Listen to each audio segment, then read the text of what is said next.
Soyez comme d'habitude les bienvenus sur Monaco Info. Quels sont les titres qui seront développés aujourd'hui? Éléments de réponse dans ce sommaire. Nous parlerons tout d'abord du Global Citizen Forum, forum sur les citoyens du monde qui a débuté jeudi. L'Observatoire de l'industrie s'est réuni pour une première session, l'occasion d'en savoir plus sur les objectifs qu'il doit poursuivre. Les jeunes aussi se sont réunis, pas tous bien sûr, mais ceux du Conseil économique et social des jeunes. Les bénévoles du prochain Téléthon ont assisté à leur première réunion et puis de la danse avec un nouvel épisode d'un rendez-vous toujours très attendu, celui des imprévus. Au Sporting d'été, le Global Citizen Forum se tient jusqu'à vendredi. Un rendez-vous qui réunit de nombreuses personnalités. Le ministre d'État a d'ailleurs participé. Émilie Rousseau a suivi la première matinée de cet événement. Voyez son reportage. Citoyens internationaux, dirigeants mondiaux, décideurs, philanthropes se sont réunis à Monaco pour la 3e édition du Global Citizen Forum.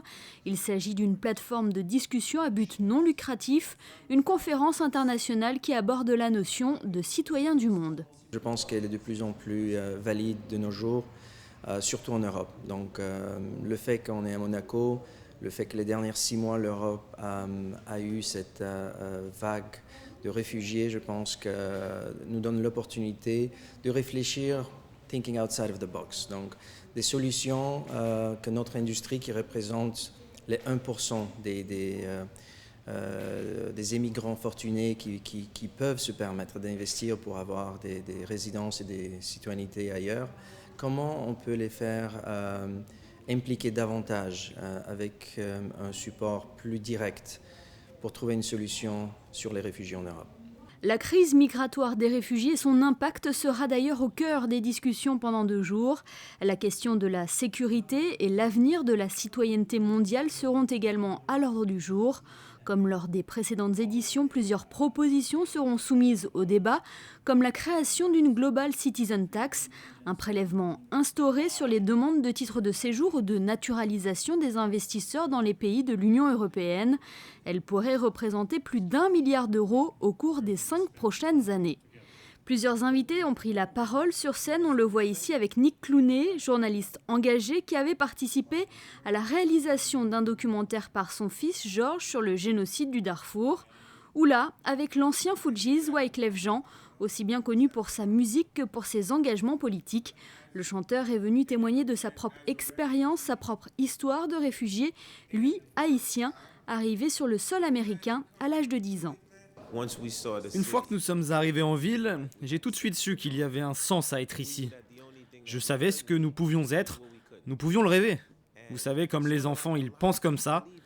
Quand vous quittez un endroit et que vous allez vous installer ailleurs pour avoir une meilleure vie, vous voulez forcément être meilleur, être quelqu'un, et le prouver pour ensuite raconter mon expérience dans mon pays. Wyclef Jean s'exprimera de nouveau sur scène, non pas pour parler une nouvelle fois de son histoire, mais pour performer à l'occasion de la soirée de remise des prix 2015 du Global Citizen Forum. Ouvrons une page consacrée à l'économie avec le lancement ce jeudi de l'Observatoire de l'industrie, le 2e observatoire en principauté après celui du commerce. Celui-ci aura pour objectif de comprendre les problématiques des industries situées sur le sol monégasque, comme vous l'explique Alexandra Pani. En 2014, le secteur de l'industrie comptait 167 établissements, dont la moitié se situe dans le quartier de Fontvieille. Le chiffre d'affaires des entreprises industrielles représente 8,1% du chiffre d'affaires global de la principauté. Dans son discours en juillet dernier, le prince Albert II a rappelé son attachement et la richesse du tissu industriel. Avec la création de cet observatoire de l'industrie, le gouvernement souhaite maintenir ce secteur essentiel en principauté. Réfléchir à l'avenir de l'industrie, des industries en principauté.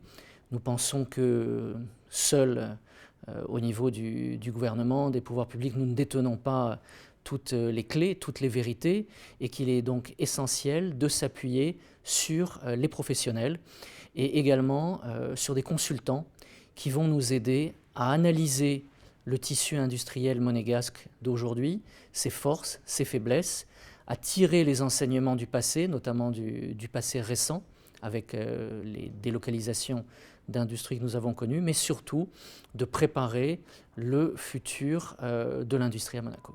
Cet observatoire de l'industrie sera placé sous la supervision de la direction de l'expansion économique et sera piloté plus particulièrement par Serge, Pierre-Yves et François-Xavier Leclerc. Plus généralement, cette entité rassemblera des professionnels, des membres de l'administration, des élus, ainsi que des représentants de syndicats. Il sera donc important, là encore, dans un pays où la ressource la plus rare, sans aucun doute, c'est l'espace, de voir comment chaque mètre carré de bureau ou de surface industrielle pourra être optimisé, soit au bénéfice d'industries déjà implantées en principauté et qui ont du succès et qui ont besoin de se développer, de s'accroître, et puis, bien évidemment, de réfléchir notamment dans les domaines des technologies de l'information, des nouvelles technologies, de la santé, quels seraient les secteurs et les acteurs à forte valeur ajoutée qui pourraient s'installer à Monaco, se développer à Monaco, une fois encore en tenant compte des contraintes de notre territoire. Cette première réunion s'est déroulée en plénière au ministère d'État afin de marquer le lancement officiel de cet observatoire de l'industrie. À l'avenir, les futures réunions seront organisées sous forme de thématiques en présence des acteurs du secteur concerné. Mercredi avait lieu au lycée technique et hôtelier de Monte-Carlo l'installation du 9e Conseil économique et social des jeunes qui dans les mois à venir vont pouvoir réfléchir à des projets liés bien sûr à la principauté. Patricia Navarro était sur place. L'ambition de départ est de faire éclore une société civile des jeunes. Ils seront 36, lycéens ou volontaires, à participer pour la 9e année à une expérience très formatrice. Le Conseil économique et social des jeunes a officiellement été installé mercredi. Après des réflexions conduites sous l'égide de professeurs, ces jeunes vont pouvoir se mettre au service de la société et formuler des vœux liés directement à l'avenir du pays. Depuis 9 ans, ils ont été force de proposition. Je pense qu'une quarantaine de vœux ont dû être présentés et beaucoup de ces vœux ont eu un certain retentissement dans la vie du pays. Et cette année, pour marquer l'installation de ce nouveau Conseil économique et social, un invité est venu s'adresser aux jeunes réunis dans l'auditorium du lycée technique et hôtelier. Pierre Mananti est spécialiste des questions environnementales. À seulement 23 ans, il parcourt le monde pour sensibiliser la jeunesse et expliquer les enjeux qui attendent la planète à la COP21 qui débutera à Paris fin novembre. Lorsqu'on parle à des jeunes aujourd'hui de la COP21, ça ne veut rien dire pour eux. Par contre, leur parler de réalités concrètes, comme l'ont montré l'effet du réchauffement global sur la hausse du niveau des mers, l'effet qu'aurait la hausse du niveau des mers sur Monaco, c'était l'objet de la présentation de la carte de tout à l'heure, ça c'est une réalité qu'ils maîtrisent, c'est une réalité qui leur parle tous les jours, au quotidien. Et je pense que c'est réellement l'accent qu'il faut mettre dans la mobilisation des jeunes, c'est leur montrer que, 1, leur quotidien est affecté, et 2, en tant que jeunes, ils ont vraiment un pouvoir d'action et une force d'action sur les choses. Son intervention nous a montré que vraiment, il faut vraiment qu'on agisse maintenant parce que grâce aux images qui étaient quand même assez choquantes, on a vu qu'il faut vraiment agir et dès maintenant, avec le Conseil économique et social, on peut avoir une chance de pouvoir aider à ce qu'il n'y arrive pas la fonte des glaces et donc la rehausse de la mer de 1 demi-mètre. Et donc, grâce au Conseil économique et social, on pourrait réussir à éviter tout cela. Le climat, c'est super important pour notre monde actuel. Si on ne fait rien, nous, notre génération à nous, pour les générations futures, parce que peut-être qu'on ne connaîtra pas tous les projets qui vont être mis en place, et ben, dans quelques années, Monaco n'existera même plus. Du coup, c'est un peu choquant. Et pareil, toutes les images qu'il nous a montrées, tout c'est super. Toutes les idées de ces jeunes, transformées en vœux lors de la séance plénière de printemps, seront ensuite soumises aux autorités monégasques.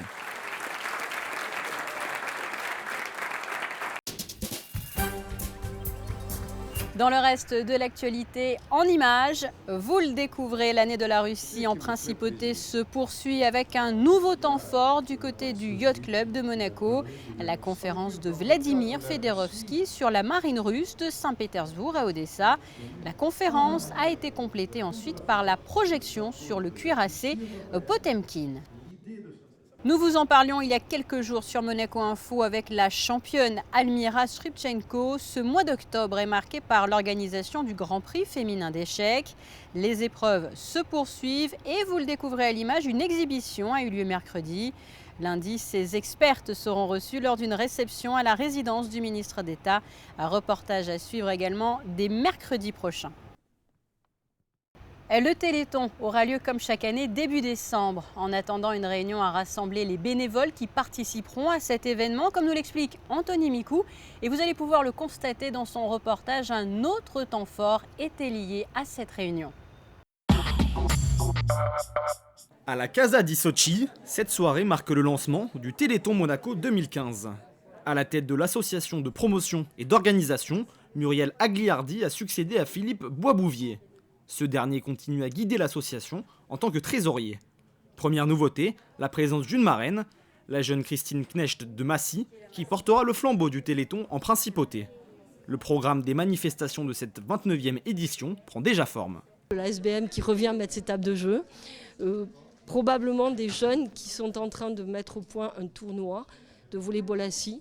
Alors c'est en cours de validation, ça ne sera peut-être réalisé cette année, sinon l'année prochaine, puisque le délai est un peu court, mais on espère bien. Il y aura, sous les tentes, comme d'habitude, le village de Noël, les Ferrari, le tour en Ferrari, hélicoptère, les pompiers, la fameuse échelle des pompiers, et des petites manifestations, comme au niveau un point buffet un peu plus important que les autres années. Le Téléthon ne pourrait avoir lieu sans l'aide précieuse des bénévoles. Le Monaco Country Line Dance se démène en vue de l'événement. On a décidé de faire un petit spectacle. D'habitude, chaque année, en fait, on faisait des danses à la demande, des petites démonstrations. Et cette année, il y aura un spectacle avec des numéros vraiment qui sont préparés depuis le début de la saison par le club et les professeurs qui sont en charge de mettre en place tout ça. Donc ça sera pour permettre aux gens d'assister à un beau spectacle, de connaître un petit peu la danse country aussi, et puis de les faire participer aussi par la suite, puisqu'il y aura des initiations qui seront faites. Donc le but est de faire venir le plus de monde possible sur le chapiteau et d'animer la soirée et de récolter des fonds, bien sûr. Après avoir collecté 97 718 € l'an passé, malgré une météo capricieuse, le Téléthon Monaco espère dépasser cette année les 100 000 € de dons. Avec l'Association française contre les myopathies, la mobilisation est permanente pour aider la recherche sur les maladies lourdement invalidantes et poursuivre les essais thérapeutiques très prometteurs. C'est chaque grain de sable qui fait la plage en fait. Y a beaucoup d'énergie, un combat. Déjà au niveau des enfants malades, voir toute cette énergie, ça leur redonne espoir puisqu'il y a quand même des espoirs. Les thérapies géniques qui commencent à porter leurs fruits, les thérapies cellulaires qui sont à l'essai. Donc beaucoup d'avancées. Le problème, c'est que là, on avance, mais il faut encore beaucoup d'argent pour arriver au bout de ce chemin. Et avec des répercussions, bien sûr, sur les maladies rares, voire des maladies communes, puisque les médicaments, les traitements, les gènes qui sont trouvés, toutes les maladies qui ont été étudiées, trouvées, etc., ces médicaments, ces gènes vecteurs, ces médicaments vont permettre peut-être de soigner des maladies plus rares et voire des maladies anodines. Les 4 et 5 décembre prochains, le village sera installé sur la darse sud du port Hercule pour un grand moment de partage. Penchons-nous à présent sur une autre belle initiative de la part de la Société Générale. Cette fois-ci, plusieurs employés n'ont pas hésité à braver les intempéries vendredi dernier pour la bonne cause. Alexandra Pani et Lionel Bernardi les ont suivis au cours d'une course citoyenne. Écoutons à ce propos la fondatrice de l'association Indigo et le directeur général de cette banque. C'est une initiative qui n'est pas purement locale, purement monégasque, puisque Société Générale, au travers de ses valeurs, qui sont l'esprit d'équipe, la citoyenneté, l'engagement, a décidé d'organiser partout dans le monde où Société Générale est présente, dans tous les pays, dans toutes les régions, une démarche et une initiative comme celle que nous menons aujourd'hui, qui consiste à consacrer un peu de notre temps à des personnes, enfants ou non, qui sont déshérités, malades et qui ont besoin d'un soutien financier et moral qu'on est content de leur apporter. Pour nous ici à Monaco, sous le temps radieux que vous soulignez tout à l'heure. Il y a 300 personnes qui vont marcher ou courir, selon la forme physique des uns et des autres, autour des différents points de vente Société Générale en Principauté. Un parcours de 6,5 km pour témoigner de leur soutien à cette noble et belle cause. Et pour nous, on a décidé d'apporter notre soutien pécuniaire à une association qui s'appelle Indigo, qui vient en aide aux jeunes enfants hospitalisés au CHU Larcher, dans le service d'hémato-oncologie, donc qui suivent des soins lourds, graves, puisqu'ils sont atteints d'une pathologie grave. Nous avons un service très spécifique, c'est pour ça, ce don est fait pour ça. Qui est un service de cancérologie pédiatrique, cancéro-hématopédiatrique. Et donc, cet atelier s'adresse à tous les enfants que nous suivons dans le service. Ceux qui sont hospitalisés, mais tous ceux qui sont en traitement de suivi, d'entretien, puisque vous savez que ce sont des maladies qui durent assez longtemps et que l'on suit pendant très longtemps. On avait le choix entre plusieurs activités, puisque nous avions choisi de privilégier une activité culturelle. Donc nous avons déjà, qui fonctionne à l'hôpital dans notre service, un atelier de peinture et on pensait qu'il y avait un manque réel au niveau de la musique. Donc on s'est dit qu'on allait probablement mettre le paquet cette année pour créer un atelier de musique, à savoir un atelier de présentation des instruments, éventuellement de petits concerts, de mini-concerts. Et pourquoi pas, si les enfants accrochent, un début d'apprentissage. Donc là, on est en train de contacter quelques musiciens professionnels parce que l'important aussi, c'est que ce soit fait par des professionnels. Un chèque de 20 000 € a donc été remis, vous venez de le voir, à cette association. Terminons cette édition avec de la danse et des nouveaux imprévus à l'atelier des ballets de Monte-Carlo. Des extraits des pièces qui seront très prochainement à l'honneur Selle Garnier ont été proposés au public, dans lequel figurait José Sacré.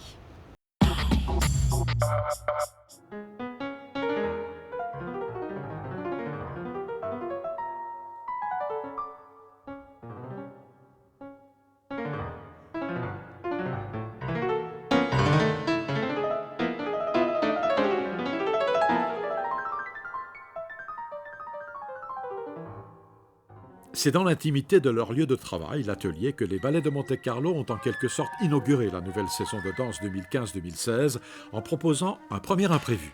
L'occasion pour le public de découvrir dans des conditions privilégiées, à quelques mètres des artistes, leur travail et celui du chorégraphe-directeur Jean-Christophe Maillot.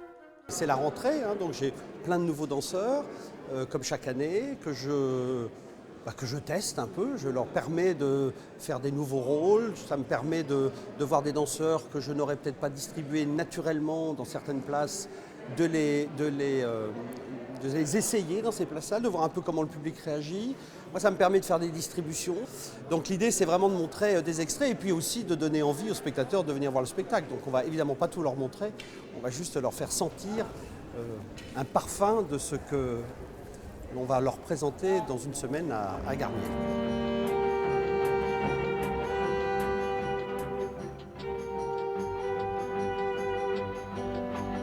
Au programme de ce premier imprévu, après Entre-là, musique de Yann Marèche, Vers un paysage, une pièce créée par Jean-Christophe Maillot en 1995 en hommage à son père. Évidemment, paysage, un petit bout parce que j'ai deux nouveaux danseurs solistes principaux, dont cette Marianne Marabas qui arrive de Suède, qui est hongroise, qui va danser pour la première fois le rôle titre qu'avait créé Bernice Kopiters et qui était repris par Maud Sabourin.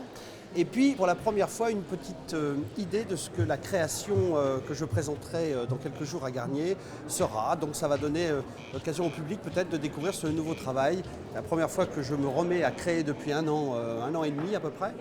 Et c'est un moment très important pour moi, donc je suis très curieux de voir comment le public va réagir à cette nouvelle proposition.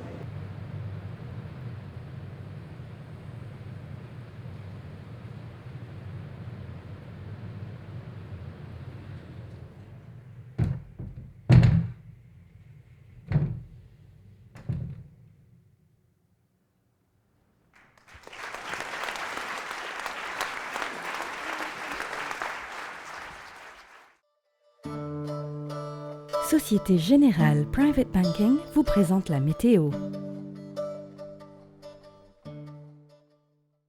Observatoire de l'industrie, conseil économique et social, imprévu au ballet de Monte-Carlo. Voilà pour l'essentiel de l'actualité. Passons à présent à vos prévisions météo. Vendredi, un soleil plus hésitant, caché par moments par les nuages, compté de 17 à 21 degrés pour les températures. Samedi, du beau temps, des nuages plus discrets que le jour précédent, sans pluie. Dimanche, le temps devrait rester agréable avec davantage de soleil que de nuages et des températures qui pourront atteindre en milieu d'après-midi 22 degrés. Lundi, un soleil plus intermittent, apparition de quelques nuages menaçants avant la nuit. Un temps plus clément en tout cas que le week-end dernier, marqué par les terribles intempéries. Monseigneur Bernard Barcy vient d'ailleurs de lancer un appel pour aider les sinistrés des Alpes-Maritimes. Une grande quête sera organisée tout au long du week-end dans les chapelles et églises du diocèse de Monaco. N'hésitez donc pas à donner. Sans transition, je vous laisse à présent avec la suite de votre programme sur Monaco Info. À très bientôt. La météo vous a été présentée par Société Générale Private Banking.